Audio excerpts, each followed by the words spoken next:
सरसों के तेल का दीप लगाता है, उसको शनि कभी परेशान नहीं करता। एक बात हमेशा ध्यान रखिएगा, मान लो अगर कोई भारी रोग ऐसा शनि महाराज के कारण हो गया हो, अच्छे काम करते करते उल्टे हो रहे हैं, होते किसी किसी के साथ में, विपरीत परिस्थितियां आ जाती है, अच्छा करने जाओ बुरा हो जाता है, अच्छा कर्म करने जाओ बुरा हो जाता है। तो पीपल के वृक्ष की जो छाल होती है, छाल देखिए, पीपल के वृक्ष में जो छाल लगी होती है, उस छाल को घिसकर चंदन बनाकर भगवान शंकर का स्नान कराकर, अभिषेक कराकर, पूजन कराने के बाद में पिपलेश्वर महादेव का नाम लेकर, कौन से महादेव? पिपलेश्वर महादेव का नाम लेकर वो जो घिसी हुई छाल होती है, उस छाल का तिलक भगवान शंकर को लगा लो और उसी का थोड़ा सा भाग अपने कंठ पर, मस्तक पर लगाना प्रारंभ कर दो। धीरे धीरे जो विपरीत दशा है वो सुधरना प्रारंभ हो जाती है। और नाम याद रखना, पिपलेश्वर, जम के बोलिए, पिपलेश्वर महादेव। एक देवता ऐसे हैं जिन्होंने दूसरे का हिस्सा खाने का प्रयास करा था और आज भी उस देवता से दुनिया डरती है। और उन्होंने दूसरे का हिस्सा खाने का प्रयास करा था तो शंकर भगवान ने उसको भी नहीं छोड़ा। कौन से देवता? वो बाल्टी में हर शनिवार को आते हैं आपके यहाँ,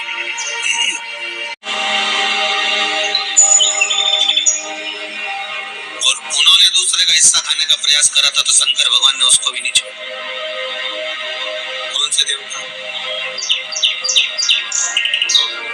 वो बाल्टी में हर शनिवार को आते हैं आपके यहाँ, कौन से? शनि देव। उन्होंने क्या करा था?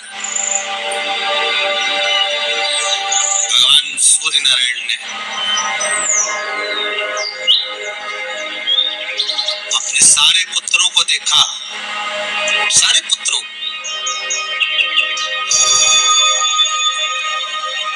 सारे पुत्रों को देखकर आज मेरे सूर्य नारायण भगवान बड़े सुखी, बड़े प्रसन्न। मेरा पुत्र शनि भी श्रेष्ठ है, मेरा पुत्र यम भी श्रेष्ठ है, सब ठीक है। आज भगवान सूर्य देवता ने अपने पुत्रों को बुलाकर कहा, आज मेरा मन कर रहा है कि मैं सारे लोगों का राज्य अपने पुत्रों को बांट दूं, सबको अपना अपना हिस्सा दे दूं।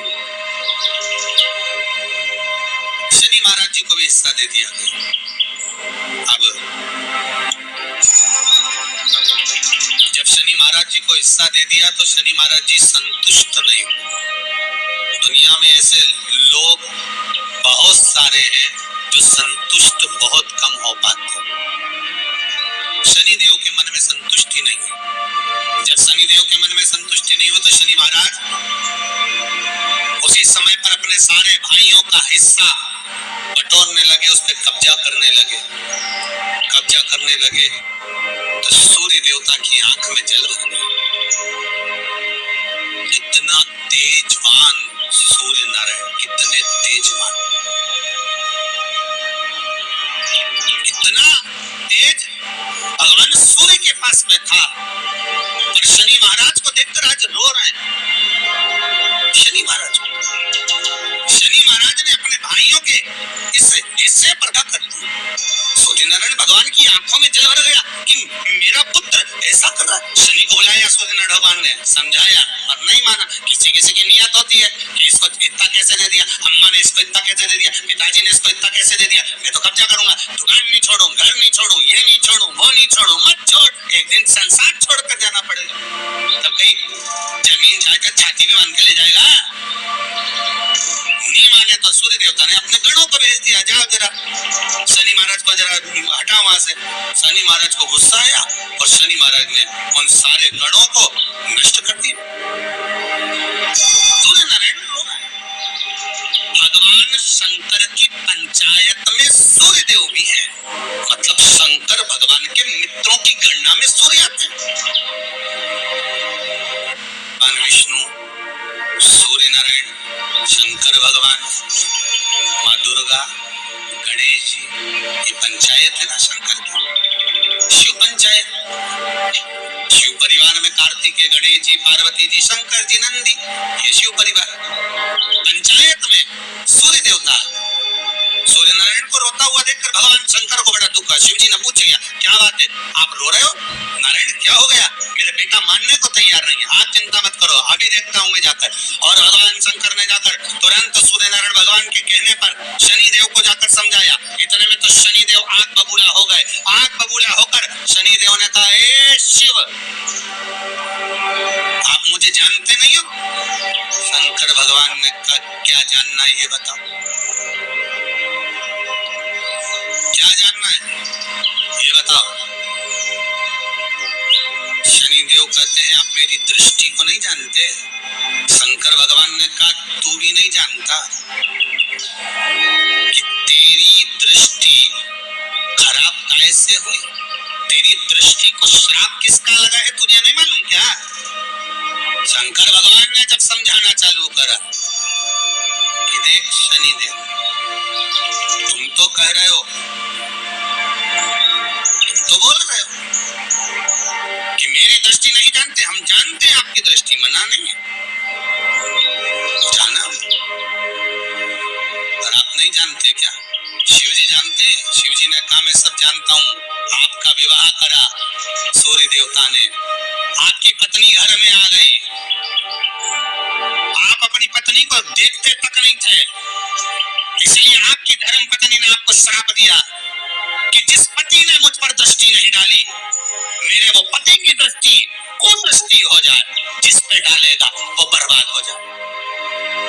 शनि महाराज ने कहा, आप मेरी पत्नी की याद मत दिलाओ। शंकर भगवान बोले, शनि फिर समझा रहा हूँ, हिस्सा छोड़ेगा कि नहीं छोड़ेगा? शनि बोले, नहीं छोड़ूंगा। शंकर भगवान ने उठाया, पीपल के पेड़ के नीचे ले गए और पीपल के पेड़ के नीचे शनि महाराज को उल्टा लटका दिया। 19 साल तक शनि महाराज को पीपल के पेड़ के नीचे शंकर जी ने लटका के रखा।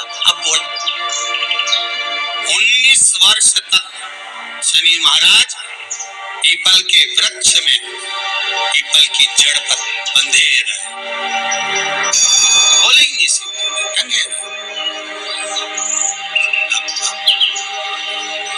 दूसरे का हिस्सा खाने वाले को जब शनि महाराज जैसे के लटका दिया भोलानाथ ने, तो तुम कहीं लगो रे लाइन में?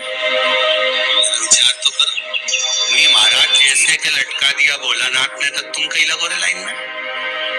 विचार तो करो। 19 वर्ष तक शनि महाराज लटके रहे, तब 19 वर्ष नेत्र बंद कर कर शनि महाराज ने शंकर की आराधना करी कि दुनिया में कोई ऐसा नहीं जो मुझे उल्टा लटका दे, केवल एक यही है जिनने मुझे लटकाया है। तो 19 वर्ष तक तप करा तो शंकर जी प्रसन्न हो गए। धर्म को हटाकर पार्वती को लाए, साथ में आशीर्वाद दिया, शनि महाराज को खोला, वर मांगो, तुम्हें क्या चाहिए, मांगो तुम्हें क्या चाहिए। शनि महाराज ने कहा, मांगूंगा कुछ नहीं, आप कर दे दीजिए। शंकर जी ने कहा, मैं तुम्हें दंड अधिकारी बनाता हूँ कि आप अच्छे और बुरे का दंड दोगे, आप अधिकारी बनकर बैठोगे, मेरा आशीर्वाद तुम्हारे साथ। दंड जय जय शनिदेव। इस तरह से शनिदेव की जो शनिवार को पूजा करता है, अर्चना करता है, सरसों के तेल का दीपक लगाता है और 1 लोटा जल, काला तिल, अक्षत, धूप दीप लेकर शनिदेव की पूजा करता है। पीपल के वृक्ष की शनिवार के दिन पूजा अर्चना करता है और प्रातःकाल और शाम को सरसों के तेल का दीपक लगाता है। उसे शनिदेव कभी परेशान नहीं करते और उस घर पर शनिदेव की कुदृष्टि कभी नहीं पड़ती और सुख समृद्धि के साथ सभी मनोकामनाएं पूर्ण होती हैं और भगवान भोले शंकर की कृपा बनी रहती है। और शनि पीपल के वृक्ष में सभी देवताओं का वास होता है। तो भोले शंकर, विष्णु भगवान और माता पार्वती जी का और शनिदेव का। तो इस तरह से अगर पीपल के वृक्ष की पूजा शनिवार को करते हैं तो सभी देवताओं की कृपा बनी रहती है और सभी देवताओं का आशीर्वाद मिलता है और घर में सुख समृद्धि रहती है और सभी प्रकार के कष्ट दूर होते हैं, दोष दूर होते हैं, साढ़े साथी से मुक्ति मिलती है, ढैया से मुक्ति मिलती है। वीडियो आपको अच्छा लगा हो तो प्लीज़ चैनल को लाइक सब्सक्राइब करिएगा और कमेंट बॉक्स में जय शनिदेव लिखना ना भूलिएगा, जय भोलेनाथ लिखना ना भूलिएगा। शनिदेव की कृपा आप पर बनी रहे, आप सदैव स्वस्थ रहें और भोले शंकर की कृपा आप पर बनी रहे, स्वस्थ रहें, सुख समृद्धि से भरपूर रहें। श्री शिवाय नमस्तुभ्यम का जाप करते रहें।